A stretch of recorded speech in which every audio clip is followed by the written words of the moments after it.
unfortunately, FHE is going to go down, and I don't think there's anything else the other duo can do about this, right? They just kind of have to let him go down and regroup and assess the situation.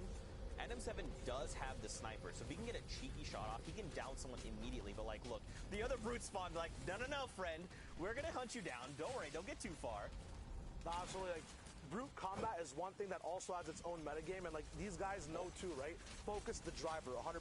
Usually the people you put into the brute early game are those who don't have the same amount of loot. We're looking at a pump tac SMG gold sniper on NM7, but FHD, all he had were zapper traps, a bunch of gray items, very easily focusable. And right now, you know, their enemy team is big and hard focused. I'm pretty sure it's the ASMR guys, Spy and Wagner. These guys are just coming in with a big brute of their own, forcing through straight up, gaining all the loot as well. One big thing about having a brute in retail, it's like butter on toast. Perfect combination, even jam on toast, anything but mayo. You get these loot spawners so much faster with the stomp mechanic as well as the rockets. Granted that they were nerfed at one point, you still have so much damage to instantly just get these launches over and over again. The biggest downside to retail being you spend so much time in there, right? You negate that, you have the perfect setup entirely in the whole game. Yeah, and then you can kind of take that brute into later game and use that to kind of mess with other trios out there. I like this too. The ASMR trio, ASMR. They are in the brute. Day spawner. Shy. What is this? Sat there in retail and destroyed all the loot spawners. I personally think that a lot of launch pads, a lot of campfires, and a lot of ARs everywhere for you. I like that very much. But now, we are across the way because look at this, Minzu and Kinji. This trio, we saw an absurd amount of snipes last game. Now, many of them they couldn't follow up on just based on where they were, but look at this. He drops down and he gets counter dropped. That is a zapper. He's got to be careful. It's okay. All right, I thought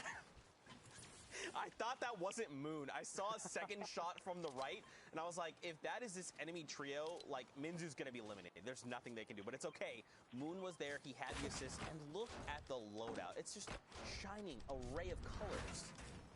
Yeah, Happy Hamlet, I broke it down in one of the drop shot breakdowns. Vendings galore, so many chests, right? You eliminate as much of the loot pool as possible to what you need to keep looting over and over again. You know, loot drops, chest spawns, every vending that's available to you as well. You get to pick and choose what you want. You use it in the fight as well really fast if there's just one other team contesting you. Looks like these guys are the kings of Happy all the way in the Middle East, which is huge. We have now two big things as well that a lot of people don't realize in the game is when you have kings of a drop spot clash against each other, you don't really see where people come from, right, in the end game when they're on height. But now that we know that we have the ASMR boys having all of retail, we have this rainbow loadout on every single person from Happy. We can now see the storyline build up all the way to the end game of these two star trios at the moment in this game. Yeah, I mean, these guys are looking very, very good, but look who else is here. We've got two trios just in front. There is one player from a trio left in Old Yonder. There's a trio making their way over a hill by that long ravine there. Okay, so it's Sazerin there, who's by himself. I'm not sure what he's still doing there. It looks like he might just be crouched, just potentially trying to loot there. You got Simar, JD, and Cake Park Dash? Cake Pack Dash. Like that. I do enjoy some cake as well. But now they just get to kind of walk into Old Yonder. I mean, there's obviously going to be no loot. They could farm up for materials if they wanted. Take that back. There was one piece of loot, which was just the ammo box. My apologies. Didn't see it. But now they're right here on the edge of Storm, right? Yeah. Of the new safe zone. So they're probably feeling pretty comfortable because they do even have a shockwave, which look like they have a shockwave apiece, and they even have a jump pad, the launch pad to get them to safety. So it's all going their way here in the early game. Yeah, there's an absolute skirmish all the way in the snow side. We've kind of seen things develop, I guess even in Middle East as well. A lot of the people like to land split. They like to be up in the air. So to set a stage for you, Zeke, it's always just, you know, a bunch of people playing desperate with a bunch of trios that have already finished their fights. So you can imagine, you know, how scared people are split off. You can see exactly how they rotate it in. And you do see a little bit more survivability coming out of snow side towards the bones over here, towards the big monster skull. But at the same time, there is, you know, those mid-game fights that do break down at times. Right now, we don't see any. We can drop into just seeing the options that Toggle has now to move towards, I guess it's the desert biome towards the bottom. Yeah, I mean, there's still so many players left. 75 and 26 of 31 trios left. Don't forget, we want to hit top 12 before we start seeing any placement points at all. And we're right now in Storm Circle 2. So there's still so many players that have to be eliminated before this end game, right? I mean, I don't imagine we'll see like Storm Circle 750 people left, but I wouldn't be surprised if we did see that. There's still so much that can happen in this game. I'm curious to see what's happening back at retail. You know, we saw that trio, the ASMR trio. They're pretty looted, and I'd assume with that Brute, like, they probably cleared retail, like, super, super fast. I want to know where they went from there. Because right now, even, like, Seagull, Toggle, and Eska, they have no eliminations. Their loadouts, it's not shambles, but it's, like, borderline shambles, I would say. It's 100% shambles if it's a big zone, but you touched on it a little bit, right? Eliminations. When do you actually really want them? What is your win condition? So what would you say if you had shield bubbles and shockwaves, the different options people have towards the middle or end game that they can use to actually, you know, come through for elims or play for placement? That's a good question. That's tough. I think it depends on, because like everyone knows what heat they're in, so you know who, if you're paying attention and you're doing your homework like you should be, you know the other people in your heat, you know potentially where they're going to look to land. So like if I'm this trio, I'm not going anywhere near retail, right? Because we already know ASMR trio is there, and we even saw the power trio as well. So it doesn't look like, looking at the minimap, no one's there. Everyone's already rotated out, right? They're trying to get themselves into safe zone. Looking at actually on the top left, you could kind of see. So right now, look, they're just on the outside making their way in. So we're back on power, and looks like it's just Yonks by himself. This is a brutal spot to be in. He definitely does not have their cards. They're not getting rebooted. There's no way. So right now, Yonks just has to do anything he can. I mean, I'd imagine he's probably wanting to play slow, right? He's like, look, if I can even just play for placement and get us those points, if he can find an awesome pick, great, but that's just like backseat. Right now, it's survival mode. Yeah, the worst sound anyone could have heard from him on the server for his situation is that shield break sound, the whole you know, desynchronization of the shield. So right now, he's worried. He knows trios around him know that he's worried. His entire plan at the moment is to use, you see, half his loadout's already gone, right? We talked about when to use your loadout, when is your win condition, do you want elims? You said it, Zeke, it's full survivability at the moment, and Yonks has to go to the Bronx and even further now to even win the game, right? Like, 0 elims, the easiest thing to do, right? Getting the 3 points through eliminations is 3 separate fights. A lot of mats used there, right? A lot of gun skill required, a lot of brains required in the fight against 3 other people. But if you separate it into entities on the map, right, you only have a maximum of 31 trios on the map, 31, 33. So in this game specifically, I think it's 26 out of 31. We're kind of far from placement, but separating it into just looking at singular entities moving around the map and playing placement that way, right? Using your mats against one entity rather than 3 separate ones in a fight. You can then kind of, you know, segment out your loot, your minis, your mobility, and actually get further and get 3 points without getting insane frags in an actual fight. Yeah, that's very interesting. I hadn't considered that. That's pretty dope, but I mean, it's tough, right? Like, I want to be hopeful for Yonks in this game. And what's different is, like, during qualifiers, you know, you had kind of 10 games and you had 3-hour window. So, like, if you were in this situation, you could say, look, I'm just going to run into a team and hope for the best. And even if I was eliminated, it's fine. We're just going to hop back into another game. But these are heats, right? So, like, right now, everything is on the shoulder of Yonks, right? Because we're going a full game at a time. So Yonks just can't say, all right, let's just let this game be our wash. Like, no, he actually has to sit here and try. And I mean, if I'm FHD, if I'm NM7, I'm sitting there like looking out for him, like, right, you've got a team here, you've got a team there. Like, just try and keep yourself positive. Because, like, for me personally, if I was in this situation, it would be so stressful. Yeah. But these are the very best of the best. They're here for a reason. As I say that, caster curse in full effect. I finished my sentence and Yonks gets picked up. It's okay. All they have to do is go back in, let that game wash over, and prepare themselves for this next game.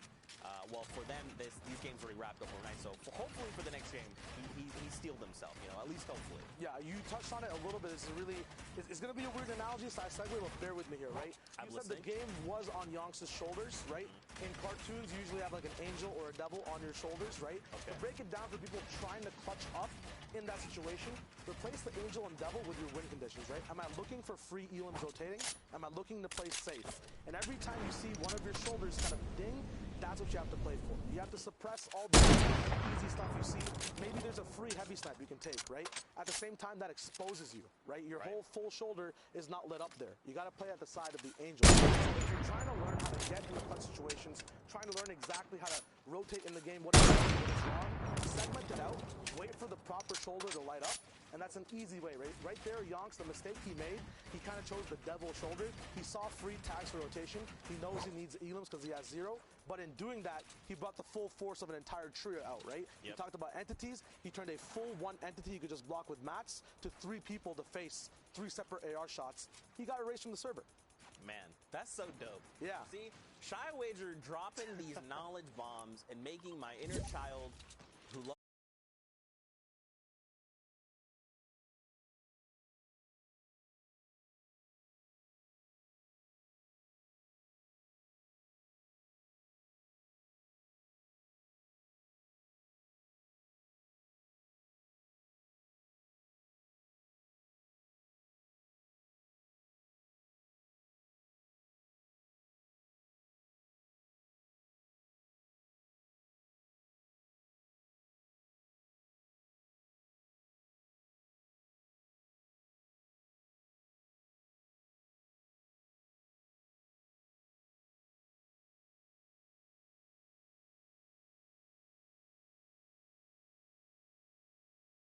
Stink follows up, right? That's how you have that whole momentum process. You have it planned out.